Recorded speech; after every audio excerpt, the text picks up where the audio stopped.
I'll just put in context what we're going to do today. In some ways, this is a very narrow topic, but I think in some ways it encapsulates a lot of the trends and themes that we've been talking about post-Cold War Central Asia.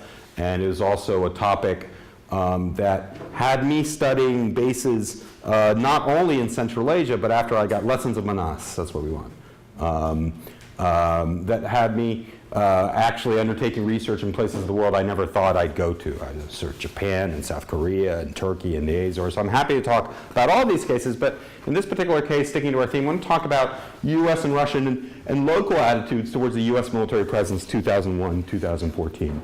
So, you know, one of the central points I made yesterday is Central Asia almost overnight in 2001 went from being this backwater that no one particularly was engaged with and cared to being an absolute priority, and that was especially the case for the US. Next slide. And if you're interested, this is a book of mine I wrote that compares these basing politics across the world. It's called Base Politics, and actually a very nice photo cover of Manas, actually in Kyrgyzstan, the barbed wire and the snowy tundra and so forth. Next one.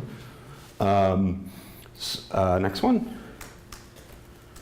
So I think, you know, the first step is to think a little bit about it. Well, what do military bases do, right, from the American perspective, right? You know, what's the purpose of this sort of network, or some people use the word empire of bases, right? And how many of them they have. If we start getting a conversation of how many bases there are, it's a really long conversation because there's actually not an accurate count, right? If you count every single little facility, cooperative location, so forth, you get a count of about 700 to 800. If you take the bases that are in the base structure report, it's more like 25. But in reality, the facilities are in the high double digits around the world. Well, they help the U.S. project power globally. They help conduct command, control, and communications, sort of the C3. They manage service, repair, storage, and training of troops stationed overseas. And they signal a security commitment and alliance in many cases, right? The presence of U.S. forces in Korea is known as a tripwire. In Italy, a base is designated a NATO base, even though it's almost an exclusively American facility. So U.S. bases tend to do a lot both operationally and symbolically. Next slide. But bases are also, to those observers, actual sites of the exertion of U.S. power, right? As well as symbols, sources of geopolitical influence. And for Russia, the base transformed, right? From becoming a symbol of partnership of security cooperation. So after 9/11, Vladimir Putin was the first world leader. The called President Bush offered his cooperation, and against the advice of his general staff, offered access to 2 Soviet-era military facilities in Central Asia, in Uzbekistan and in Kyrgyzstan, to American forces, and also some intelligence assistance. So these bases go from a partnership, symbolism of a partnership in a global war on terror, to regional competition quite quickly, within 18 months. The goodwill lasted about 18 months. In 2003, and there's a great paper actually by a scholar at Princeton called Jason Lyle, who never actually published this, but I use it extensively. He undertakes a content analysis of CSTO statements and Russian leader statements about US bases in the region. And he shows how the frame goes from one of cooperative security partnership to regional competition for influence in this sort of time period. It's a great paper. For the hosts, bases meant something else. In the Uzbek case, they offered critical partnership by the US and political support for a regime that was quite repressive and that was cracking down on its own Islamic groups and political opponents. And in the Kyrgyz case, the base offered a source of patronage and revenues to 3 successive Kyrgyz regimes, beginning from Askar Akayev to then Kurmanbek Bakiyev and his successors. In fact, one of the frustrations that the US had was one of this kind of intercultural communication. What do bases do? US officials would constantly downplay the purpose of the base, said that they harbored no international influence or ambitions for geopolitical influence. But at the same time, they would lament the fact that these host countries didn't seem to view the base the same way they did, that they seemed to be only interested in money or interested in contracts and so forth. So there's an interesting kind of sociology to the bases, that bases mean different things to different constituencies at different times, right? And then in part, this is an exercise in tracking this in Central Asia. Next one. So the overall, I don't know if it's an argument, assessment that we make is the US managed to maintain access, the necessary access it needed for its war in Afghanistan, but it had some significant bumps. And the bumps included being evicted from the K2, the Karshi-Khanabad military facility in Uzbekistan in 2005, being part of a bidding war against the Russian Federation for who pays more to either keep the base in Kyrgyzstan open or closed in 2009, to controversies regarding reverse transit and military transfer of excess defense equipment in 2012.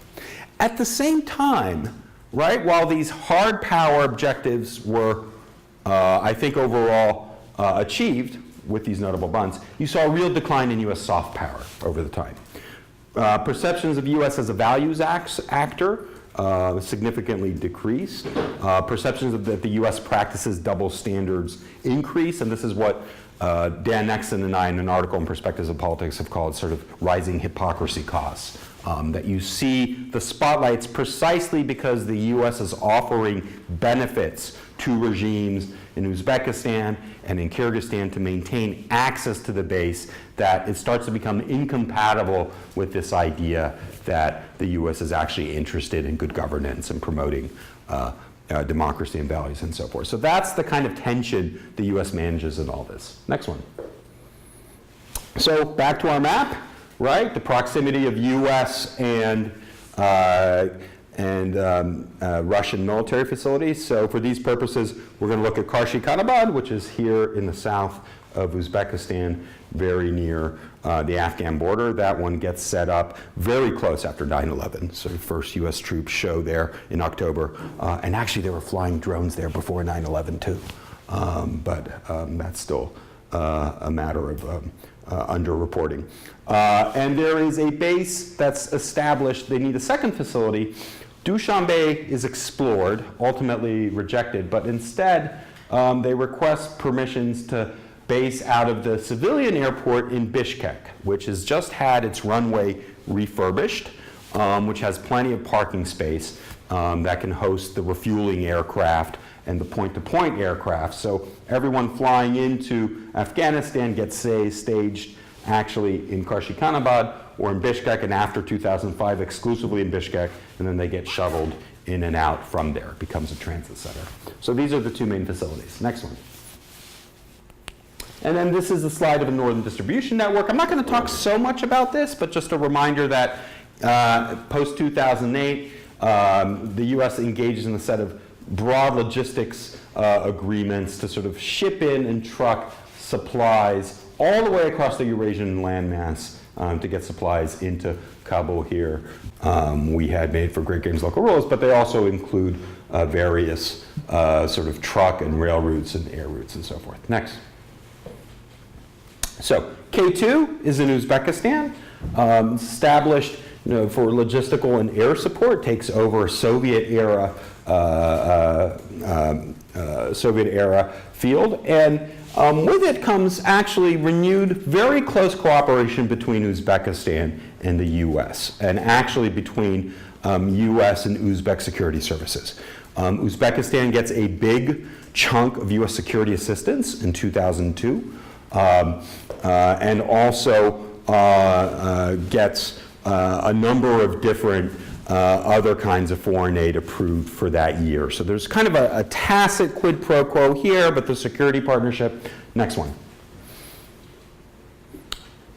And one of the first slides of sort of troops landing in K2. Next one.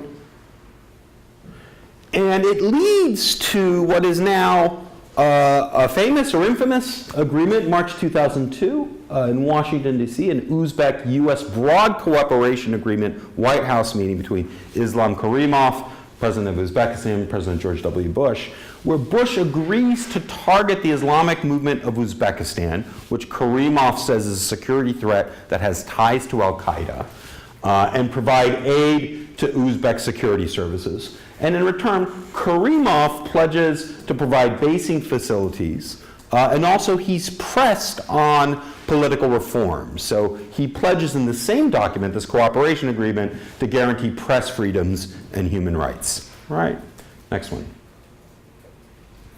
In fact, just a couple of months before, Karimov actually extends his presidency unilaterally to 2007. Next slide. And over the course of the year, Theo van Boven, a UN investigator who's been tasked to look into torture in Uzbekistan, comes out with a pretty shocking report that documents the widespread use of torture by Uzbek security services, very poor prison conditions, and also a series of coerced confessions, right? Next one. Then, 2004, we get breaking news that U.S. security services, especially the CIA, have been conducting rendition flights with the assistance of Uzbek security services. In other words, taking suspects from abroad and bringing them back for interrogation back to Uzbekistan. And in fact, it's one of the big breaking stories in the New York Times that gets a lot of attention about what exactly is the war on terror, what's its purpose, what are its rules, what are its norms. Next one. And according to one study, this is from the Council of Europe, sort of tracking this kind of spider waves of secret detentions and sort of interstate transfers. Tashkent is one of the nodes of this, as well as Kabul. And actually, we even know more than that now. We know that the private security firm Blackwater was conducting many of these flights, sort of coming in and out of Tashkent at the time. Next one. So this is out in 2004. There is a real disconnect now with the purpose of the agreement, what the Uzbek government is doing in practice, and what it's promised to do. And of course, this is the era, as we saw yesterday, of uprisings throughout Eurasia, sort of the color revolutions, right? So Kyrgyzstan just has overthrown, or not really overthrown, because the government just collapsed Askar Akayev, sort of from a couple of people sort of rioting in March. And in May, in the eastern city of Andijan, thousands of people gather at this square to nominally protest the jailing of a group of Islamic businessmen who were members of the community, and at the same time, the sort of slogans of sort of down with Karimov, and this kind of sort of protest activity. Next slide. The Uzbek Interior Ministry gives the order to go in and disperse the demonstration. Next slide. They do so violently. Next one. And we end up with a casualty count, depending on who you believe. The Uzbek government says about 180 people were killed, and they all had ties to extremists and terrorists. International human rights groups, NGOs, Human Rights Watch and Amnesty put the count at between 700 and 800, and saying most of them were innocent demonstrators.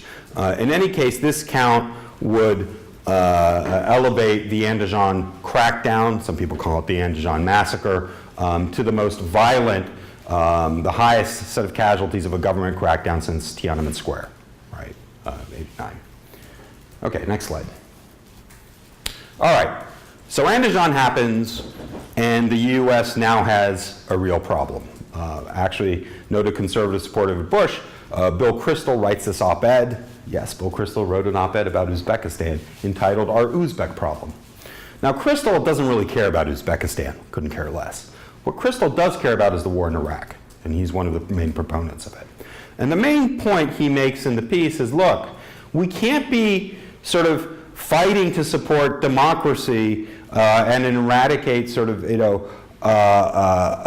extremism, in Iraq, and at the same time back Karimov in Uzbekistan. It's creating a split screen.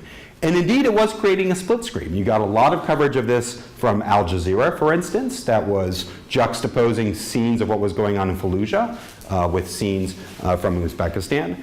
And the fallout of Andijan deeply divided the US national security apparatus. Donald Rumsfeld, who was then Secretary of Defense, was absolutely adamant that any criticism of Uzbekistan would lead to the loss of the base and basing rights.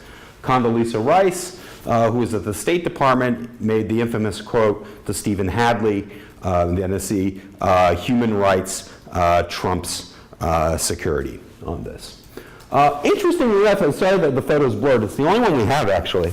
There was a group of concerned senators who actually took a trip to Tashkent following the Andijan event, and they were led by Senator McCain, who's there, wanting to meet with Uzbek officials to get an explanation as to what happened. And they held an impromptu press conference at Tashkent airport because no one met them, right? And no one wanted them. So there was real criticism that came out from the Senate. And next one. In late July, the final straw that really ticks Karimov off is first you have the Astana Declaration of the SCO meeting in June, saying that foreign military bases in Central Asia have achieved their purposes and should be put on a schedule for withdrawal. And everyone takes this as a clear sign that there's real pressure for the US to get rid of its bases. Interestingly enough, Rumsfeld and DOD interprets this as China and Russia putting pressure on Karimov to get rid of the base. My participant interviews from people at that meeting say it was just the opposite, that it was in fact Karimov who went to Putin, who said, can we put this in the language of the final declaration? Putin energetically approved, and in fact the Chinese were more hesitant to do so, but they did so in the interest of unity. So the perception was that China and Russia were bullying Uzbekistan into calling for the withdrawal for the US. But in reality, for Karimov, there was a fear that the US was truly interested now in meddling and engaging in regime change in Uzbekistan.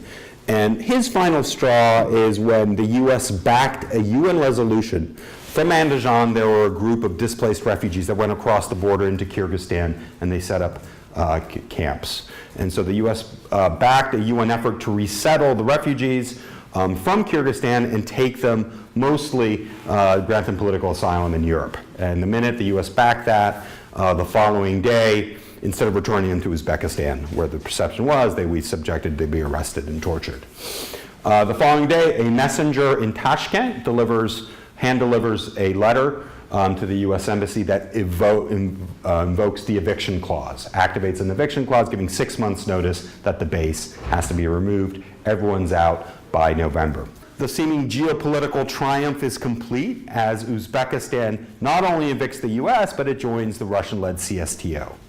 Right? And the big perception is that the fundamental power balance has shifted.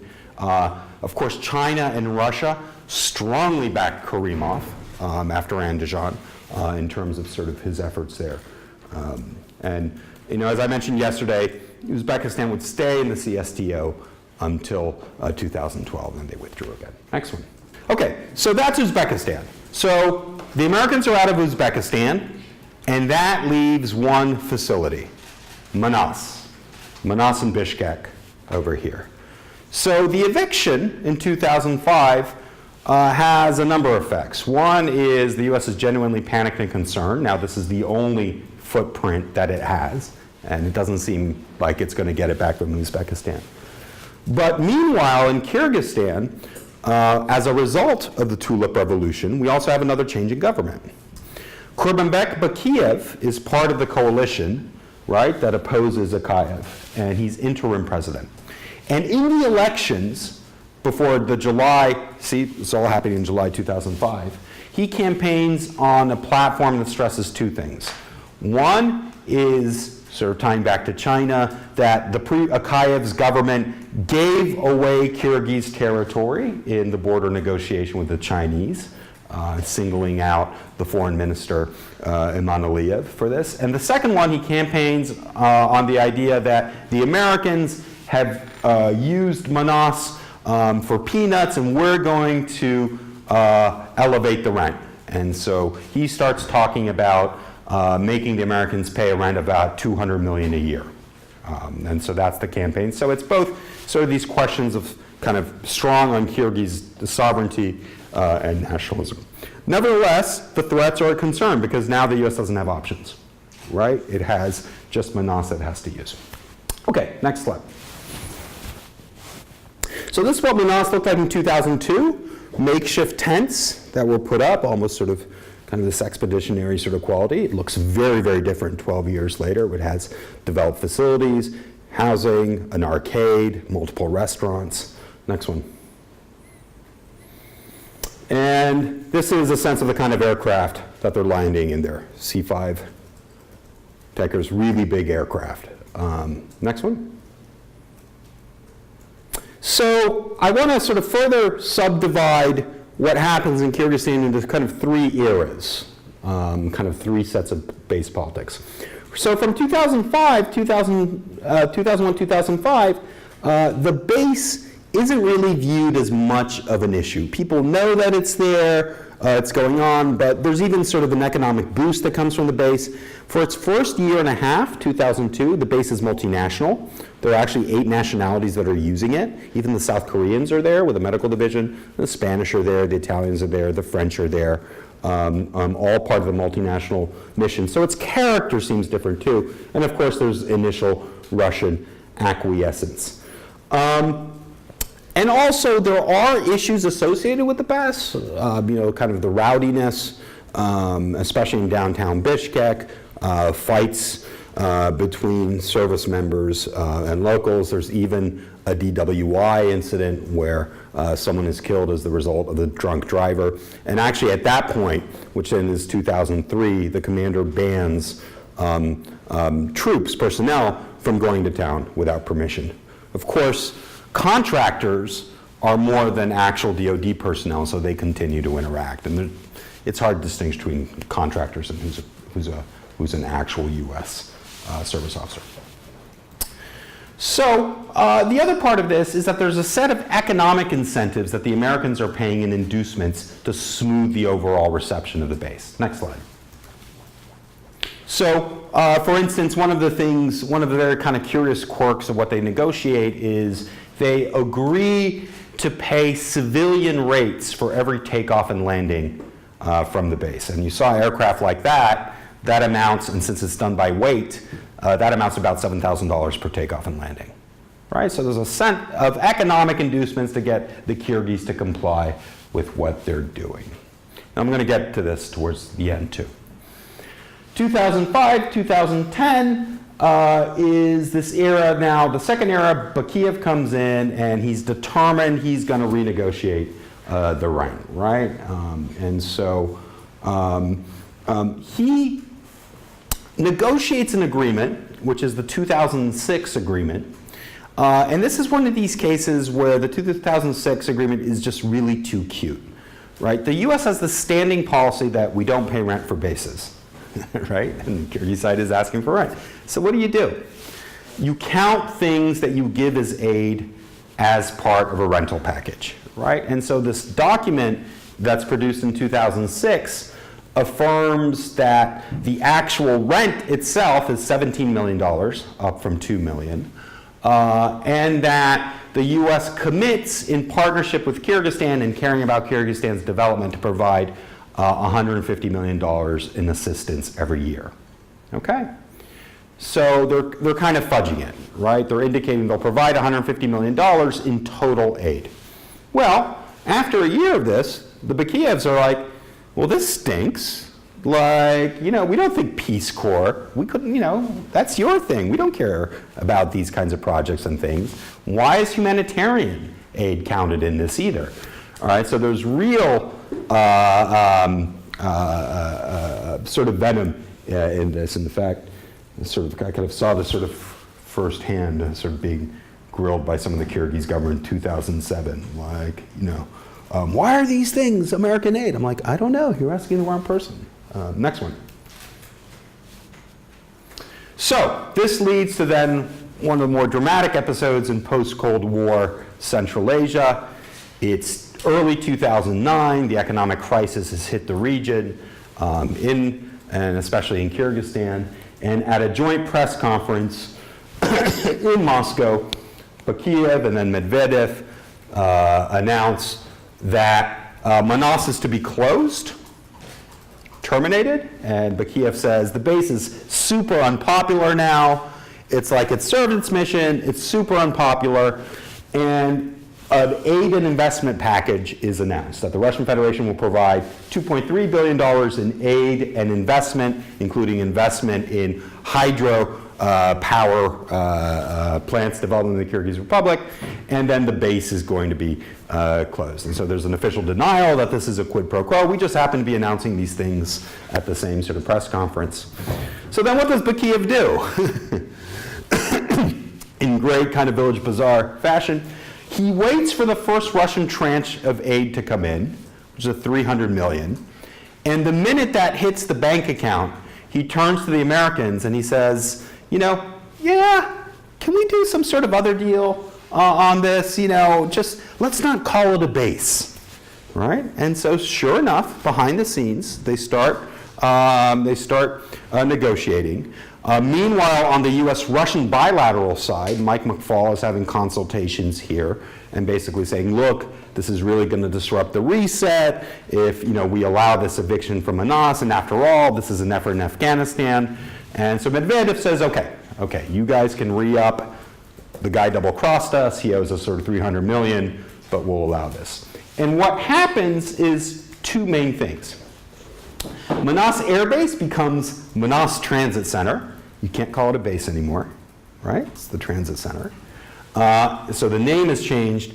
And two, the rent is increased from $17 million a year to $63 million a year, right? The new agreement is operative as of summer 2009 for 5 years, and the base is reopened under this configuration. Next one.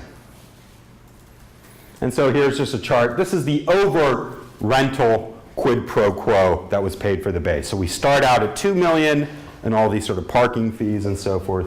Then with the 2006 agreement, we jump to 17, then to sort of 63. Why 63? It's a great story about this.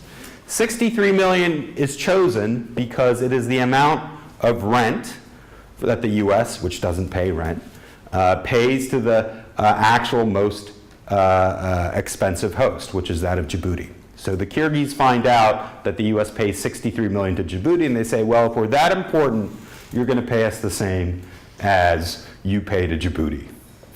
And the Americans say, okay. We have a sort of a few kind of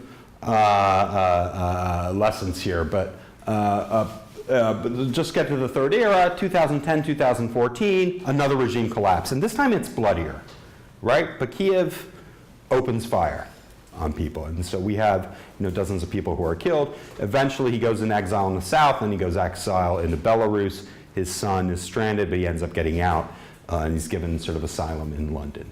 There is real anger and hostility, especially to the states, over Bakiev, right? There's a perception that Bakiev engaged in severe cronyism.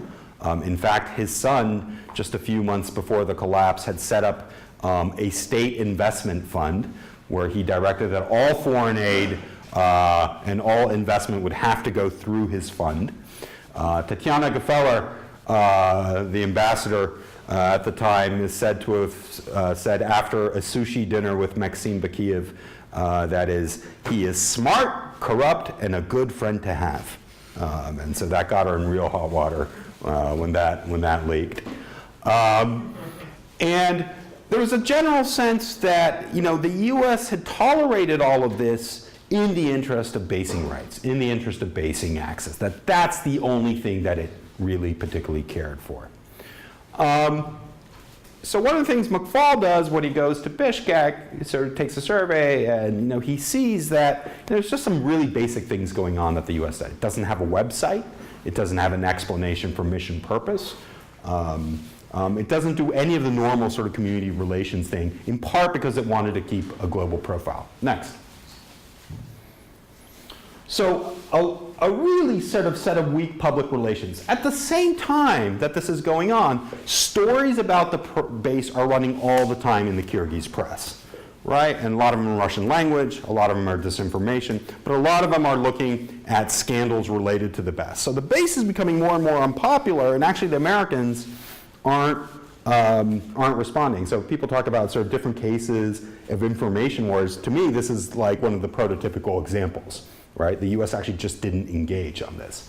There were also a number of incidents involving the gay base that were kind of rather strange and unfortunate, and also led to all sorts of conspiracy theories. One of them was Jill Metzger, who was a captain there. She claimed that she was abducted at the local Zoom store. In fact, she had sort of staged her own kidnapping and reported about it because she was having an affair with someone sort of outside of the base. That didn't go over well. There was a runway collision of a KC-135 with the presidential plane that was on the runway, sort of clips its tail. That's not good imagery to have.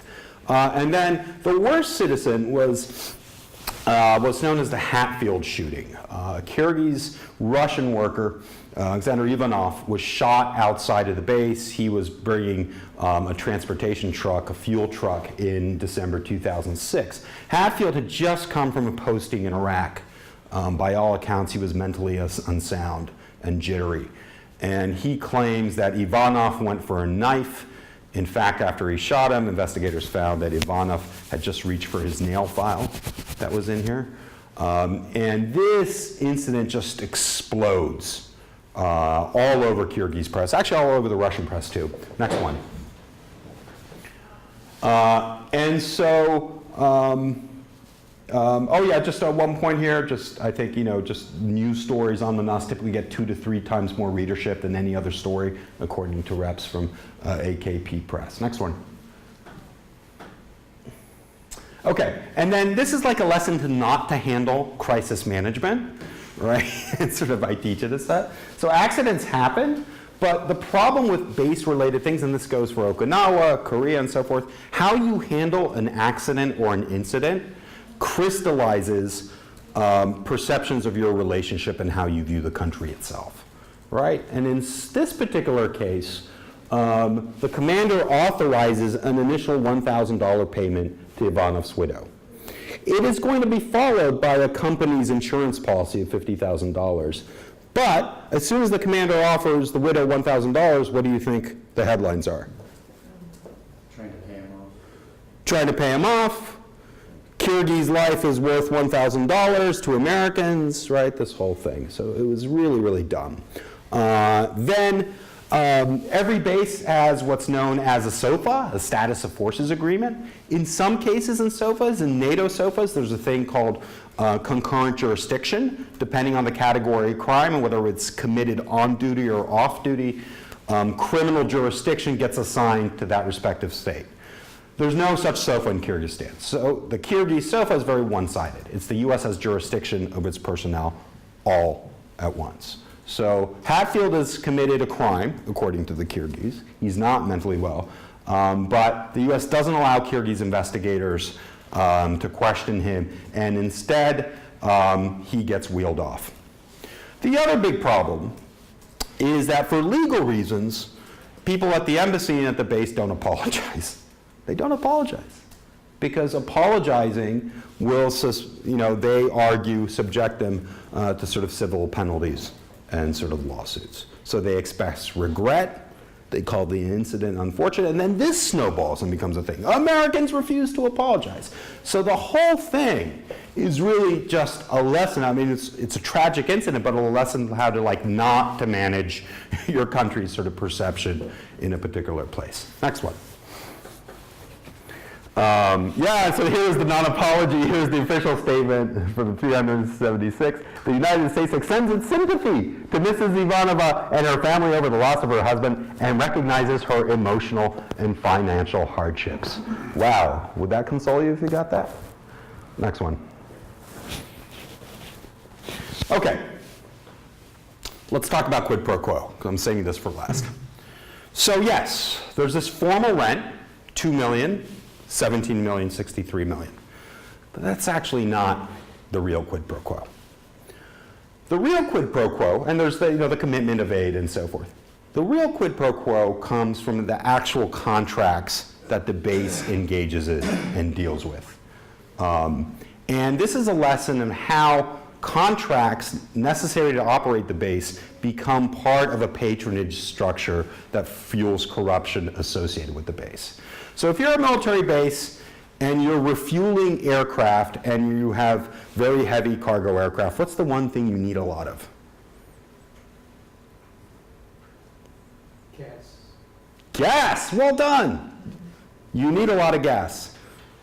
Well, great. Kyrgyzstan is landlocked and inaccessible. You need fuel. You actually need 3 Olympic swimming pools worth of T1 Russian-grade jet fuel a day. Right? Where are you going to find it? With great difficulty. Under Akayev, the first fuel contract had gone without a tender to 2 companies. One from a company called Alam Services that was headed by his son-in-law, Adil Dokembaev. And the second one, and the service contracts went to a company, also registered offshore, known as Manas International Services, that was headed by his son, Aidar Aliyev. And according to FBI investigation, whose contents were subsequently classified after this was reported on, over $80 million in funds was found in offshore bank accounts associated with the Akayevs. Next one. So now, Akayev is gone, and Pentagon contractors like, no, you can't do it this way. We need to have a competitive kind of process. So a company called Red Star emerges, and Red Star has a successor. It has the fuel contracts for 3 years, and a successor company called Minacor follows it. Both of these companies are registered offshore in Gibraltar. They both have no previous history of publicized corporate structures. They're later joined under the single company under Mina Group. Who owns the Mina Group? An interesting troika. One is Doug Edelman, a Californian businessman. The other one is Erkin Bekbolotov, a Kyrgyz businessman. And Charles Chuck Squires, who's a former U.S. Defense attaché in Bishkek pre-9/11. And we had his buddy in Oxford, if you remember. I talked about it. Looks like at Manas, right? All of these things are giant, almost like you would like a canister worth of fuel, and the fuel sort of pours into there. Next one. And here's our Mina Star. So registered in Gibraltar with an address, registration, operational address in London, and offices at the Hyatt Regency Bishkek. Next one. So don't take my word for it. I was really happy to see Robert Gates' memoirs, so the former Secretary of Defense. So there's a whole section of Manas, and he calls President Bakiev amazingly corrupt, Manas a site of grand extortion, and he says of Bakiev, he was without question the most unpleasant foreign leader I had to deal with my years as secretary. But none of this explains why the US, knowing all this, continues to sort of feed what was this den of grand extortion. Next one. If we look at the contracts, and this was sort of the Tierney report, there was a congressional investigation into corruption at Manas, and just the punchline is the investigation happened on an accelerated timetable because Democrats lost the House in the 2010 elections. So they found no smoking gun of corruption, but they did not employ forensic accountants, and they found a number of red flags that typically would be associated with corruption. And they also chastised the Pentagon for ignoring warning signs that actually made the base unpopular and put it in jeopardy in the case of a regime change. But anyway, here you see the value of these contracts. So Red Star gets an initial 1-year base, exercise of another year option, then 3 extensions without competitors, without bids, total fuel contracts, $500 million. MENA, a 2-year initial contract with an extension about $500 million, and another set of extensions, including 3 no-bid contracts and $400 million. Total, a little under $2 billion in fuel contracts are awarded to these entities. Next one. So, allegations of favoritism are made, and one of the things that the Kyrgyz did, especially the post-Bakiyev era, they had very specific kind of guidelines and criteria for how the fuel should be sourced, ones that they argue MENA was the only company that could find them. So the U.S. Congression finds no smoking gun of corruption of those strong suspicions. But what it does find is actually quite interesting. It finds that Manas and MENA are involved in a large transnational fuel smuggling network that sources fuel, in fact, at the Omsk refinery in Siberia, and this fuel is being certified for being civilian purposes to avoid the licensing and the bureaucracy. So here's Omsk, here's the refinery, and here are copies of the certificates I obtained that show that this is being certified in the Russian Federation, that this is for civilian use. So I want to go back to this image of this kind of very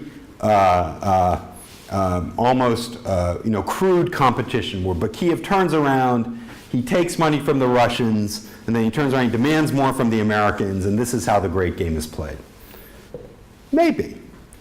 But in the background, you have Russian fuel sources, an American-based fuel supplier, Russian bureaucrats, Kyrgyz bureaucrats, all cooperating on this massive fuel smuggling ring. In other words, behind the scenes, you have quite robust transnational networks that involve Russian Western cooperation and Kyrgyz cooperation. It's just not the high politics of what's in the news. Can you go back one? I did my own calculations as to how the thing worked and sort of the price that's being paid from Gazprom Oil when this is, this is the arrangement that followed MENA, but I'm assuming that there's a similar set of suppliers. Original fuel was sourced for $670 per ton of fuel, and then through a set of 3 more companies, it gets sourced to the US government, right? And at each stages of this pyramid, there's no value that's being added. It's just one company selling to the other, thereby sort of increasing the purchase price and the cuts that people are taking from these intermediary companies. And our calculation, the MENA Corps made about $233 per ton of fuel. Next one. Next one. So what's a base? What do bases do? The answer is it's complicated, right? Bases are contested. They're not viewed the same everywhere. Countries' perceptions of bases change. Certainly for Russia after 2003, it viewed the base as a site of US power and influence. And yet the Russian government knew about this fuel smuggling ring, and it was perfectly happy to allow it to keep going on. 3 swimming pools of fuel don't just magically disappear and are certified for civilian use. Kyrgyzstan viewed the base in a very different way, right? Kyrgyz media and opposition saw it as a symbol of acquiescence to Bakiyev's repression and his cronyism, to US neglect of these important issues that said it had a commitment to. And the base's status was questioned by 2 regime changes via political uprisings that the Americans certainly did not see coming or anticipating. Moreover, I think what the base tells us is that geopolitics is actually extremely complicated. Not just because circumstances change, because there's such a layering of different kinds of interests that are there, right? High politics and base bidding wars on the other hand, fuel smuggling rings on the other, and everything sort of in between. So I'll leave it at that.